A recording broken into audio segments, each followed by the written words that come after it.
This is a pygmy seahorse. It's one of the smallest species of seahorses in the world, smaller than a paperclip. Camouflage is critical to their survival. It's how they hide from predators. The seahorses are too small and too fragile to make it on their own, so unless they find a place that they fit in perfectly, they'll die.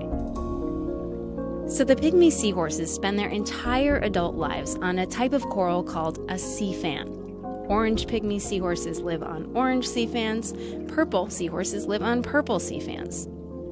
But here's the mystery. Do they search for a coral that matches their color?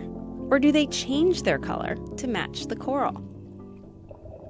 To explore that question, you have to watch the process unfold, and no one had ever done that until this year.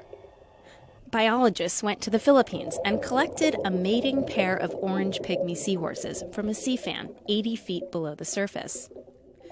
They rushed them back to the California Academy of Sciences in San Francisco, and there, for the first time in an aquarium, the pygmy seahorses survived.